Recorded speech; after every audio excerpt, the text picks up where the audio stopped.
Hi, everyone. Welcome back to the Wrestling Prep Podcast. We are here with Coach Carolyn Wester and a group of athletes, coaches from Finland. She recently took a trip and put on a coaching clinic for a few days, and they were here to talk about that experience and a little bit about their interactions with Wrestling Prep and some of the impact that might have going forward. So we're here with Ville, Jere, and Niko.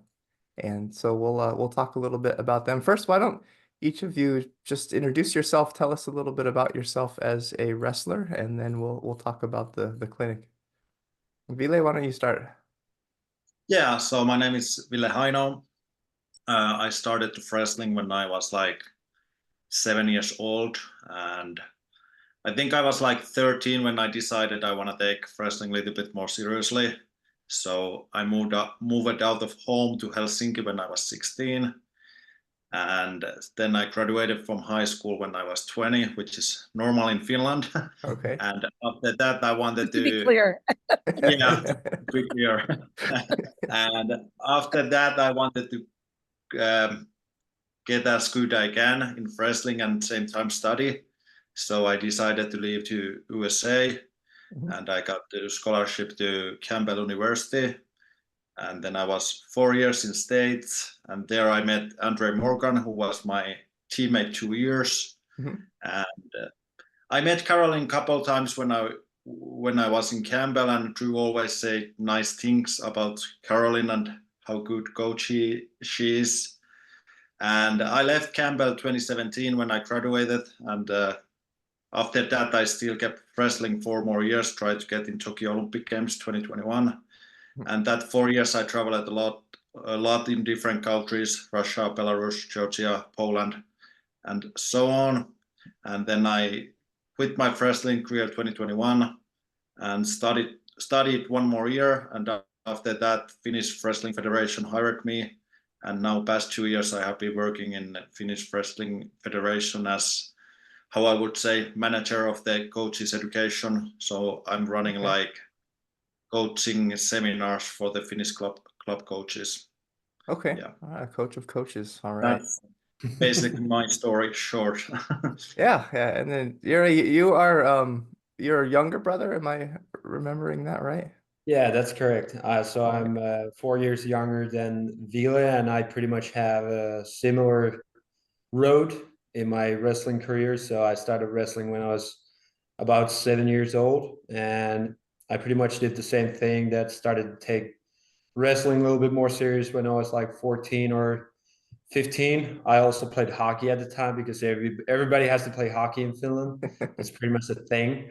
But so I started wrestling a little bit more serious when I was 14, and I also moved to Helsinki to high school. And after that, obviously Ville had been at Campbell already a couple of years, so that was kind of natural way for me to go there as well. And I was roommates first with Ville, and then I was 3 years with Andrew Morgan. All right. And then Drew introduced me to Carolyn, and we were so happy to have Carolyn at our place many times during the season. And unfortunately, Carolyn offered me a million times that she could help me, but I was always too busy and injured and afraid that I did not want to do with that. He didn't But mind that's how I asking me got to about know. hot women. He didn't mind asking me about hot women. But the other part, no. Yeah, so I graduated 2020, and then I kept wrestling freestyle after college a couple of years. And then at the end of 2020, I quit wrestling, and now I've been just coaching a little bit at clubs, kind of at the regional training in Pirkanmaa area, but now trying to help a little bit the younger guys with freestyle wrestling. Weren't you an NCAA All-American? Is that correct? No, 1 round short. Blood round. All right. Thank you for bringing that up. You know, it doesn't hurt at all. That and the hot women is what I remember. All right, then Niko, you were showing us earlier you're out at the track with some athletes today. So tell us a little bit about yourself.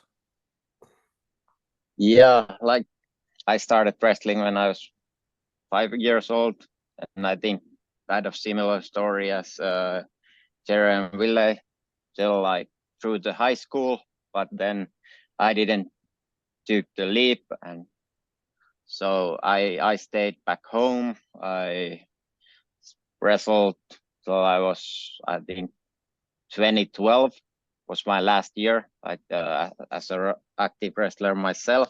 Mhm. After that couple of years, I studied, became a physiotherapist, and then when I stopped wrestling, then I started coaching in a club right away, and I think it was 2020 or 2021 when I became a head coach of freestyle in Finland. So after that, I've been traveling with Ville and Jere all over the world. So, and now with the younger guys. So it's back with the wrestling now. So All right.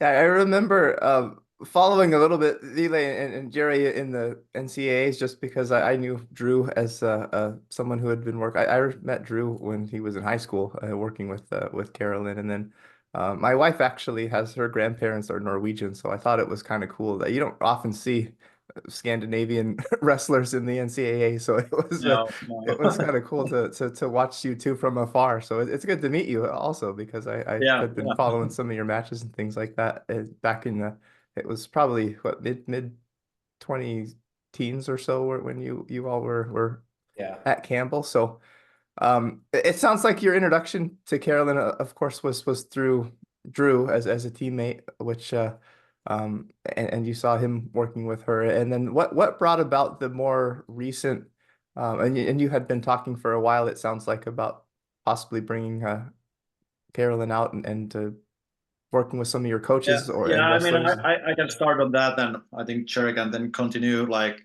I said, when I'm running the club coaches education classes, Mhm. and of course I have seen the Carolyn's stuff on Instagram, and it's amazing what those kids can do. So I was always showing like Carolyn stuff on the educational classes for the coaches, like Okay. look how good these kids are. Like if our athletes would be able to do that, it would be so much easier to also learn the technique and stuff like that. I never thought that we would get Carolyn in Finland, but then Jared traveled back to Campbell like this spring. Yeah, March. At March. Yeah, Yeah, yeah, February, yeah. March. Yeah. So you can continue on there. Yeah. So then, obviously, I went to Campbell to train a little bit, and then I saw Drew. He was working at Navy, and then I just threw this wild idea to him, like, hey, Vila's doing this, and I think he said, like, yeah, we could get Carolyn there. Like, I would want to come to Finland, and I was like, all right, yeah, cool, like whatever. I didn't think it would happen, and then all of a sudden, things started to move forward, and obviously Carolyn made it possible, and we were so happy that she was the one that kind of started to approach us that, hey, if you want, I could travel to Finland, and from that on, I gave Carolyn Vila's number, and they obviously started working through the Wrestling Federation. So it kind of started from a small discussion how we would need something different in Finland as well.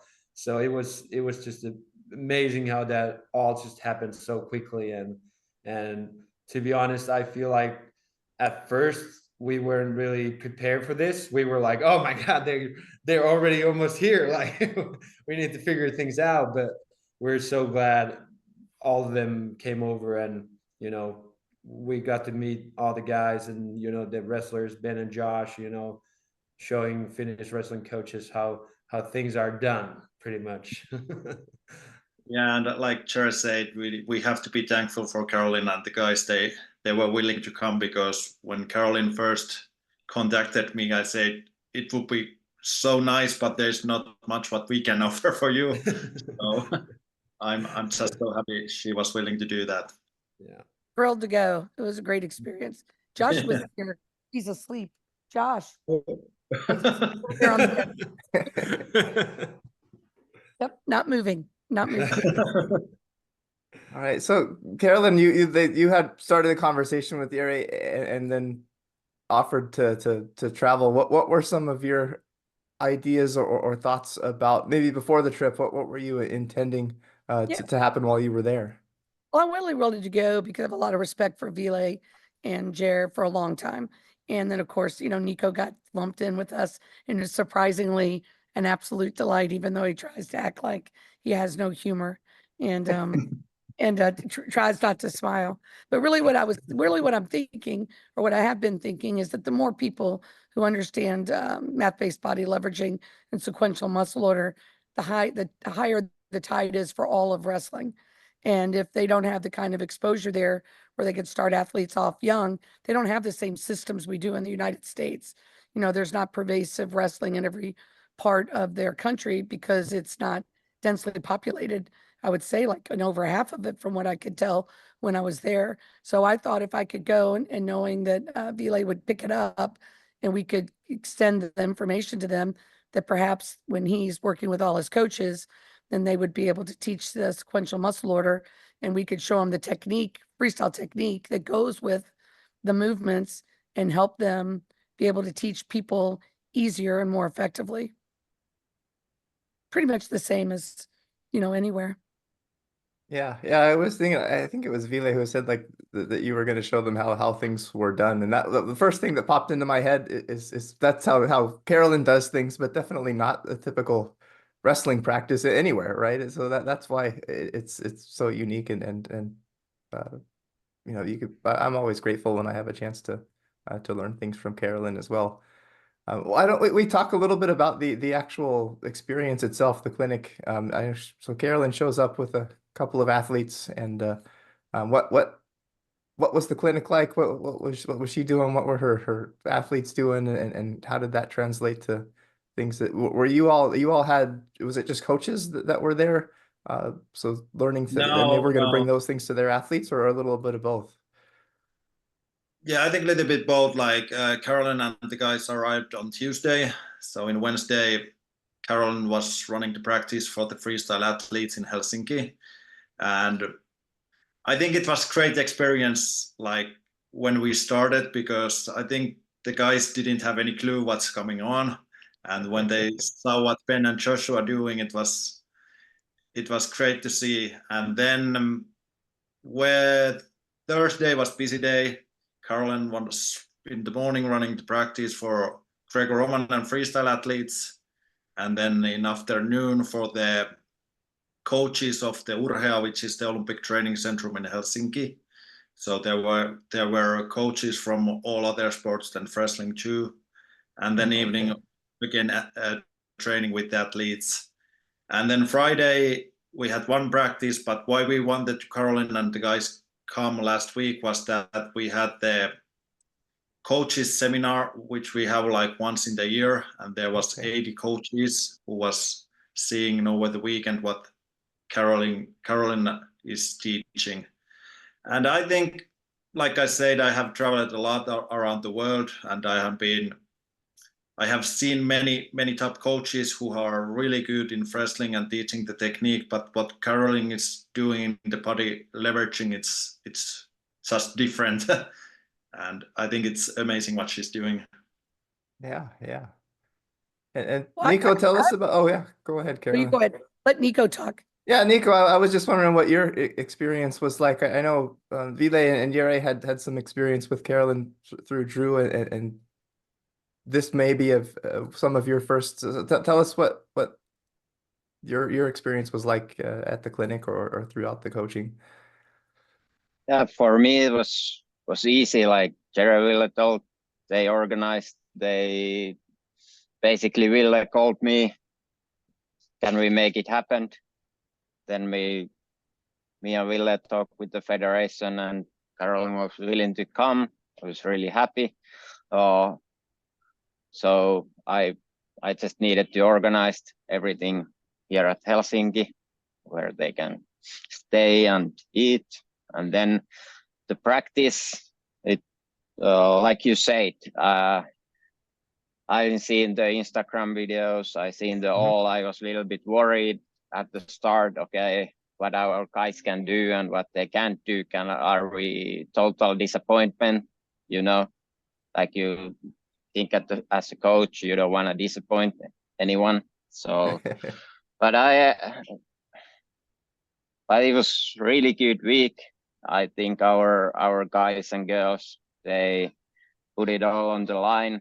They tried to learn. They were open, and the things that Carolyn teaches and the message she has is that, like Ville said, as the wrestling coaches, we can show the technique, but how you get the kids to understand or speak same language with them so they can do the technique. It's not enough just when you show the move and say, do it like I do it, or do it like somebody else does it. It's not enough. So I like that message a lot, that you need to be able to speak same language and understand their bodies. They need to understand their bodies, and I need to understand how their bodies work so I can teach them more, like I can be more efficient. Was great week. Yeah, I'm always surprised every time I watch Carolyn work with new athletes to her movement style as well, how much they're able to progress in a very short amount of time, as long as they listen and are coachable and are trying. It always yeah, I don't certainly couldn't get that out of an athlete myself, and I think, like you said, a lot of it has to do with language and how you're expressing how to move and very specific muscle contractions and the orders and things like that. Carolyn, how was your experience that week with The athletes? yeah, or with the athletes, with the coaches? It sounds like, yeah, 80 coaches. That sounds awesome that you had the chance to. So Yeah, how was it was that week? exciting. Well, the athletes were the first set of athletes we worked with, the freestyle and then the Greco athletes, were very adaptable and interested, and they progressed so quickly. And of course, I'm able to share with them that they're progressing. So I think that, and makes them feel hopeful. I mean, I found them, the majority of them, except for, the same ratio as in America, 80% are right on and 20% are, not quite there yet and wanting to learn. I mean, and that found them to be just invigorating. They worked so hard. They were outstanding. And then, it was a little daunting I don't mind speaking body leveraging language to MMA and wrestling people or jiu-jitsu, but to speak to people who are medalists in other sports in the Olympics, that was a new experience for me, and which I was immensely grateful for, and just thrilled at how genuinely enthusiastic and excited the coaches were, the Olympic coaches. We were at the Olympic Training Center in Helsinki originally before we went to the other. And then when we went to the other place, which I cannot pronounce ever in my life, I'm sure, I really thought, like Ville had sent me an itinerary, but I thought, oh, we'll do one clinic, one part, and then the rest will be whatever else. But that didn't turn out to be the case. We did all three of the clinics, and you're trying to teach. They needed to do the technique too, these 80 coaches there, and not many of them were young, in their early 20s. Most of them were not, and they just did it. I mean, I wasn't asking them to, backflip, wide leg shoot or anything, but they all did it, and they were genuinely interested. And then when we did a demonstration, a body leveraging demonstration, they were all quiet for the full 2 hours, that Ben and Josh, body leverage. Drew actually hurt himself, right? So he couldn't body leverage. We thought Jere was going to do it, but he backed out. But for some reason, but it was a fantastic experience. And I think I was so grateful that Niko in particular immediately let me know that this was beneficial for everyone. They were very collaborative. So I didn't feel like I was hanging out there in the wind, you know, that they told me how good it was. Jere and Ville were telling me how good it was for their athletes and their coaches. Yeah, and I'm curious just because I know you've worked with athletes all over the world, a lot of them here in the US, but we have different.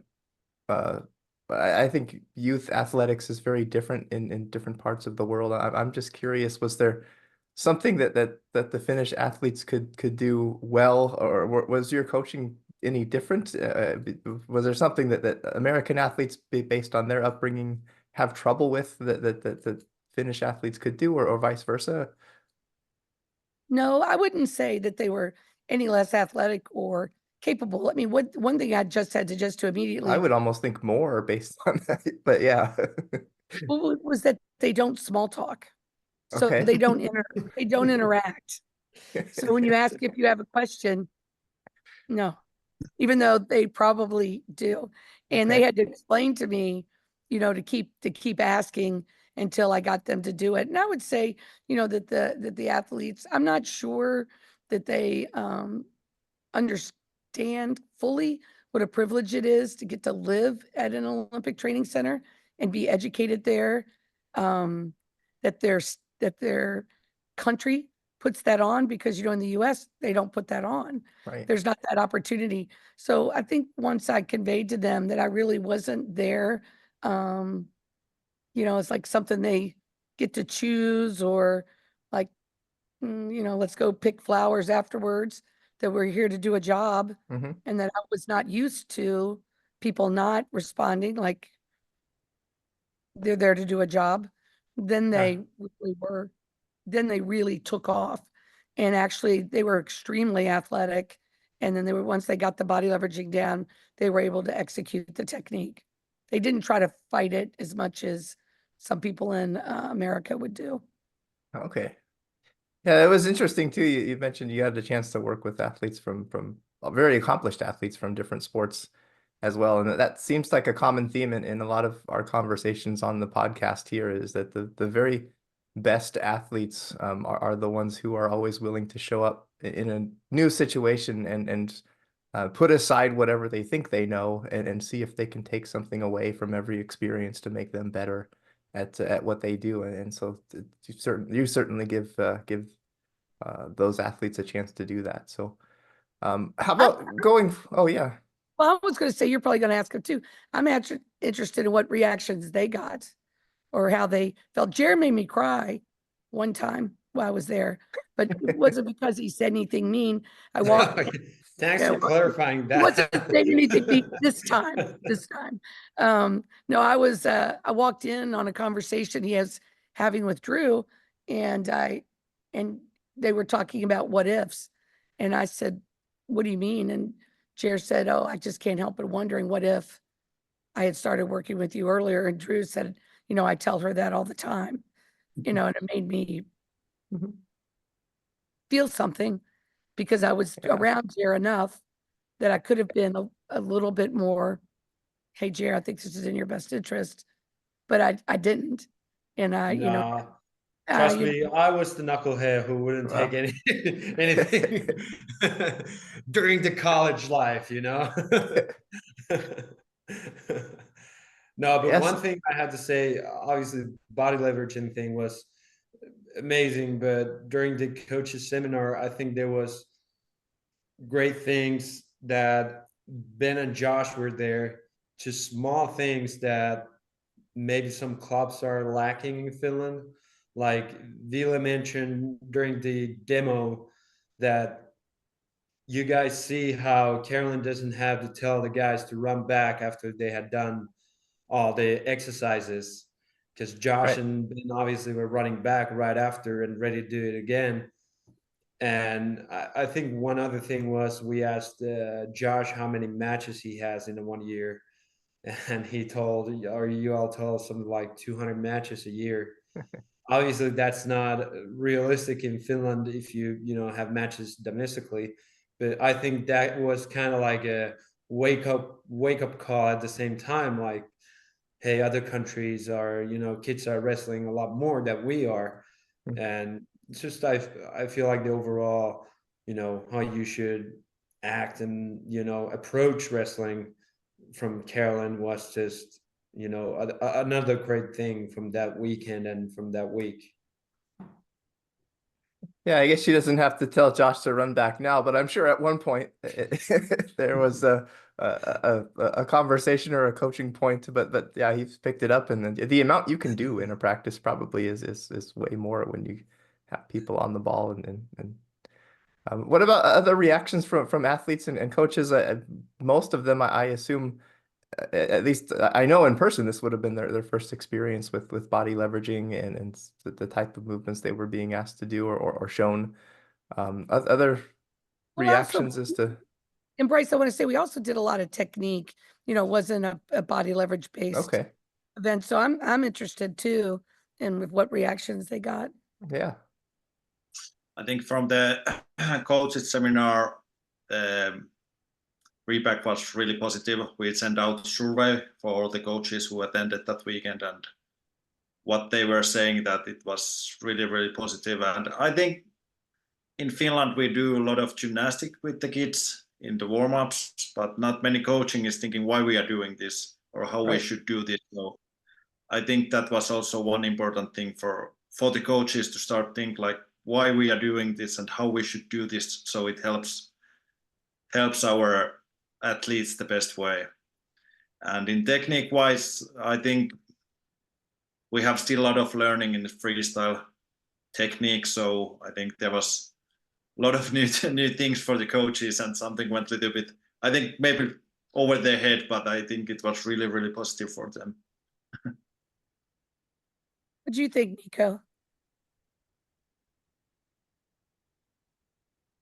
Yeah, like Ville said, like in freestyle, because Greco is here the main sport you do if you wrestle. The freestyle coaching probably isn't the level we have in Greco, so all the techniques stuff, I'm pretty sure it will make us better. It will make us better in the long run. And like I said earlier, I was happy that everybody were as open-minded as I was, because that was message for me: be open-minded.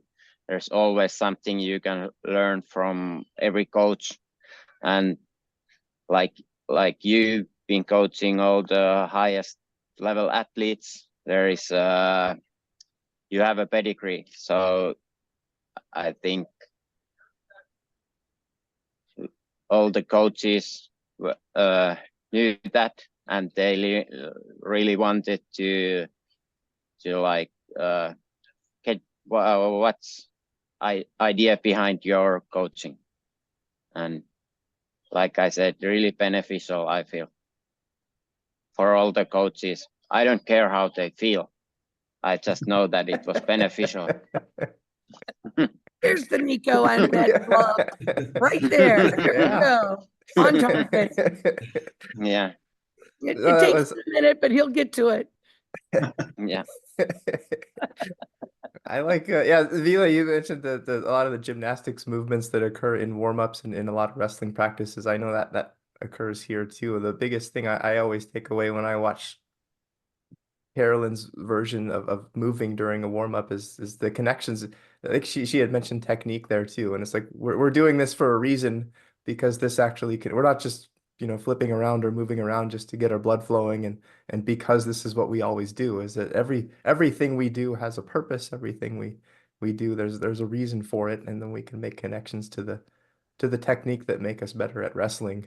We're not just getting good at cartwheels isn't necessarily going to get you good at wrestling, unless you're doing them in a way that actually allows you to train movements that you're going to use in a match. You're just kind of warming up and messing around, which is usually the first 15 or 20 minutes of every wrestling practice I've ever watched. Yeah, that's go ahead, Ville.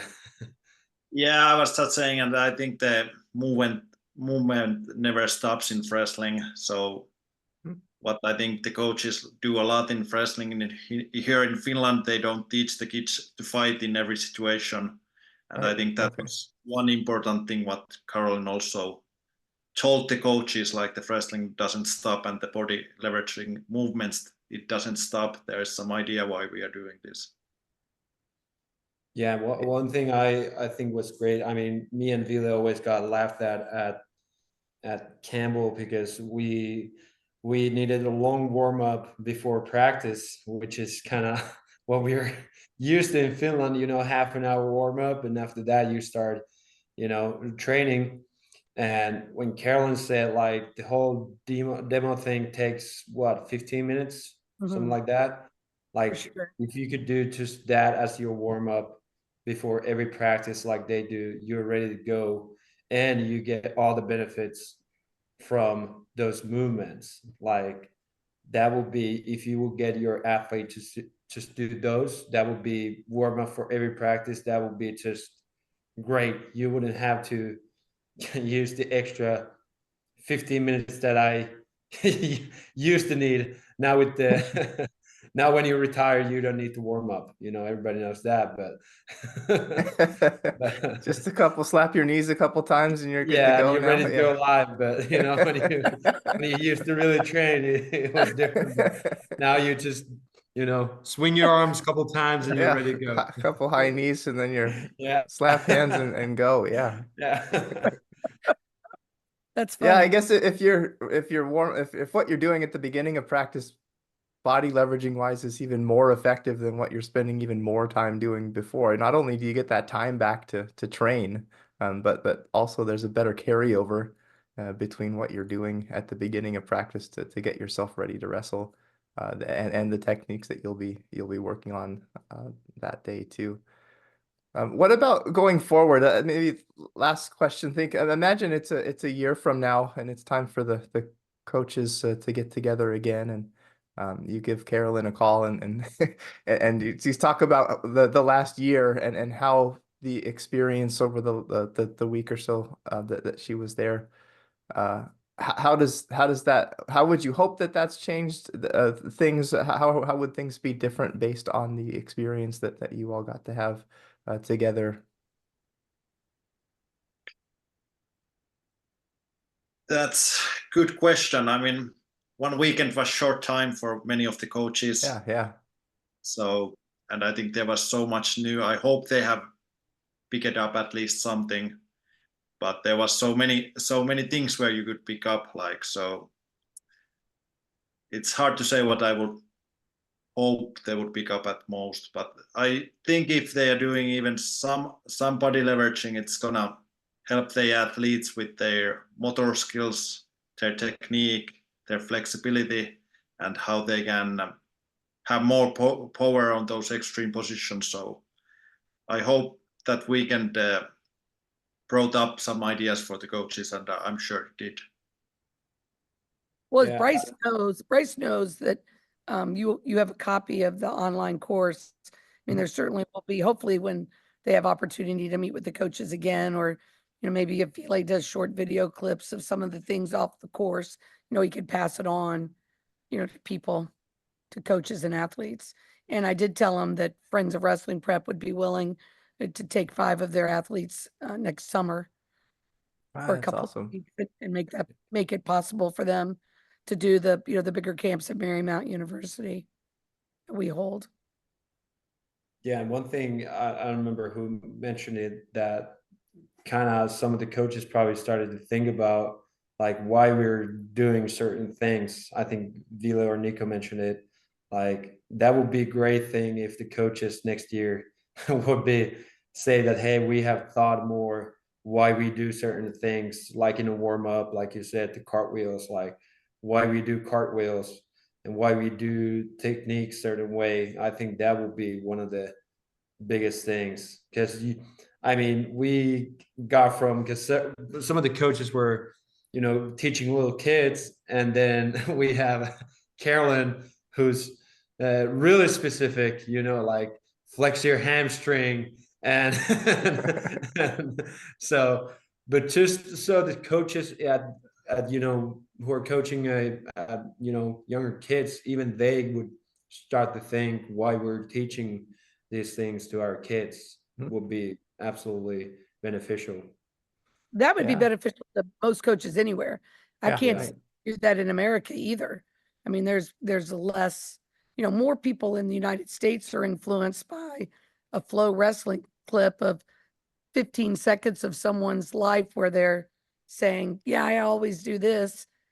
But they have not even any idea why that athlete's even doing that, or if they do it consistently, or how it even connects to the type of wrestling that they're doing.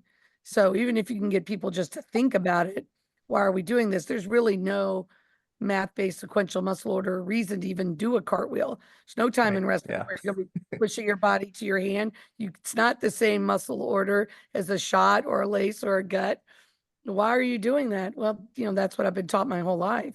Right.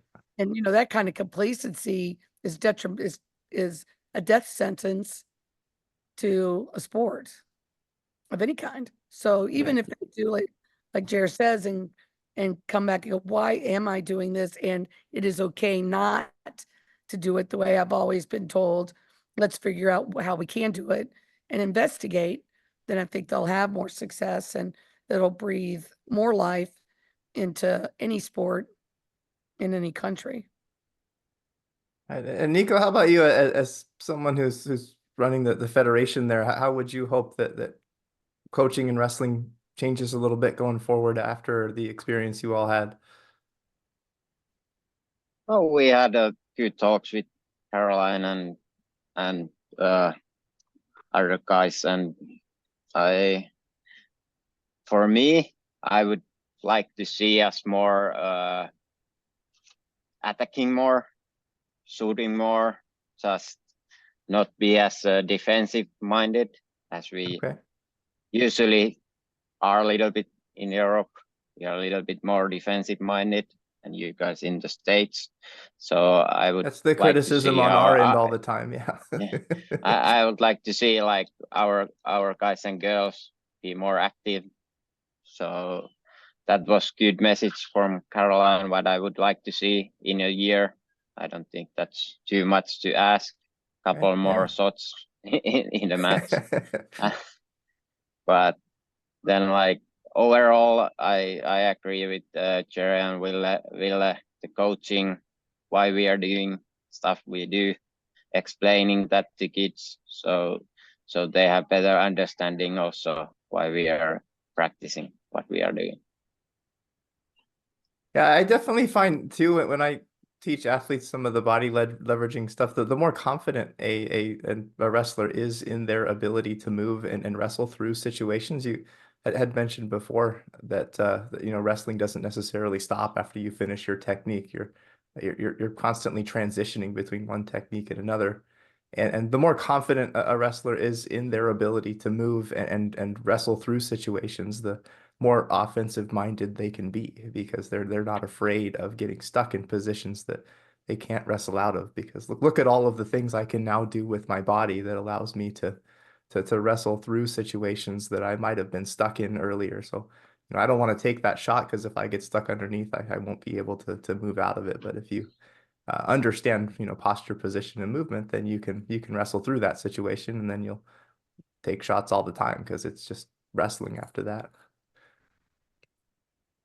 And then too, you had mentioned the online course, I think is key in a lot of this, because the danger, I think, and this happens in all kinds of training situations, right? Is you bring someone in who's an expert who talks for 3 or 4 days, and it's sort of like the analogy of drinking from a fire hose, right? There's just so much information. It's easy to just think, well, that's really hard, and there's a lot there, so maybe I'll just kind of, that was interesting, but it's too much. But then when you have videos in the courses, and you can kind of drip things in gradually, you can tell a coach, you don't have to change your entire practice, just add this one little thing, and then once that gets in, then okay, well, let's do this next little thing, and so having those videos to go back to, I think will be valuable. Well, that's what I hope too. I mean, Bryce, I didn't ever want to do a course online. Bryce nagged at me. Well, you had to get this stuff out there in video. It's Yeah, he nagged at me and he said, okay, I'll do everything. All you have to do is this. I'm like, okay. I can do that part. And I'm doing 4 more at the end of the month, this month.